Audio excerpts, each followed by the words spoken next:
Part start हुआ है। 12th का कंपनी जो है 12th का अकाउंट वो दो भाग में है, part A part B. Part A में एनपीओ और पार्टनरशिप इतना है, वो 60 नंबर का है, और पार्ट बी टोटल 40 नंबर का होता है, जिसमें कंपनी से रिलेटेड चैप्टर होते हैं।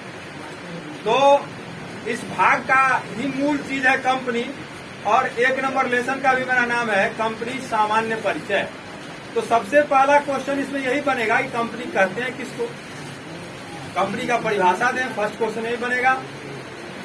तो कंपनी का एक सर्वमान्य परिभाषा है, संयुक्त पूंजी वाली कंपनी कानून द्वारा निर्मित एक कृत्रिम व्यक्ति होती है जिसकी पूंजी हस्तांतरणीय अंशों में बटी हुई होती है। संयुक्त पूंजी कंपनी कानून द्वारा निर्मित एक कृत्रिम व्यक्ति होती है जिसकी पूंजी हस्तांतरणीय अंशों में बटी होती है। अब कंपनी को कृत्रिम व्यक्ति क्यों कहा गया, कानून द्वारा निर्मित क्यों कहा गया? कानून द्वारा निर्मित इसीलिए कहा है कि कंपनी का निर्माण आप ऐसे ही नहीं कर लीजिएगा। आपको एक दुकान छोटा मोटा खोलना है तो उसके लिए कोई कानून से आपका पाला नहीं पड़ने वाला है, आप ऐसे ही जनरली कोई दुकान खोल सकते हैं।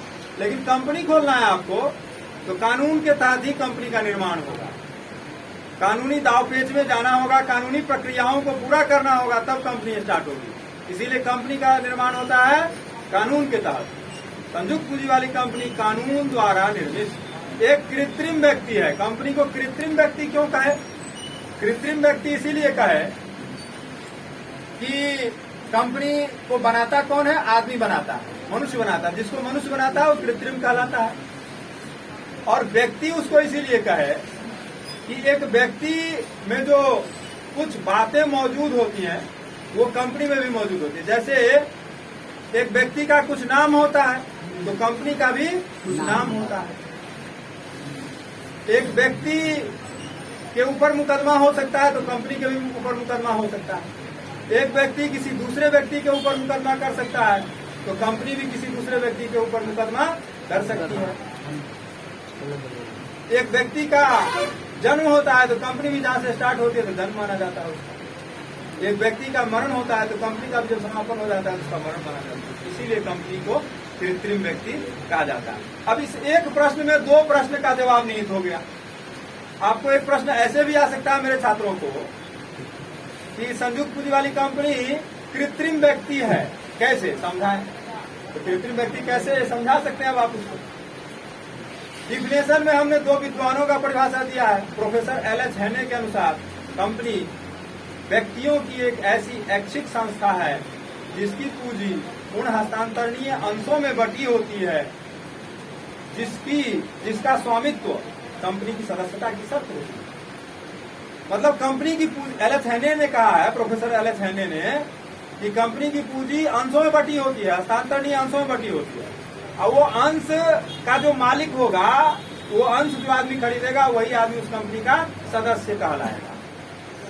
अंशों का स्वामित्व ही कंपनी की सदस्यता की शर्त होती है। ऐसा किसने कहा? Professor LH. हेने ने। या ये क्या कहते हैं, एक ऑब्जेक्टिव आपको ऐसे भी आ सकता है कि अंशों का स्वामित्व कंपनी की सदस्यता की शर्त होती है। किसने कहा? Professor LH. हेने ने कहा। क्या? उसके बाद एक डिफिनेशन और हमने दिया है चीफ जस्टिस मार्शल के अनुसार। इन्होंने एक डिफिनेशन दिया, संयुक्त पूंजी वाली कंपनी अमूर्त, अदृश्य और कृत्रिम व्यक्ति है। अमूर्त, अदृश्य और कृत्रिम व्यक्ति है। और फिर एक ऑब्जेक्टिव इसमें से क्रिएट हो जाएगा। एक डिफिनेशन को अच्छे से समझेंगे तो उससे कम से कम 2-3 प्रश्नों का, सब्जेक्टिव प्रश्नों का जवाब मिल जाएगा और कम से कम 5 ऑब्जेक्टिव का जवाब मिलेगा। एक क्वेश्चन को अच्छे से, मेन क्वेश्चन को समझेंगे। अब एक क्वेश्चन आ सकता है ऑब्जेक्टिव में आपको कि संयुक्त पूंजी वाली कंपनी कृत्रिम व्यक्ति है, किसने कहा था?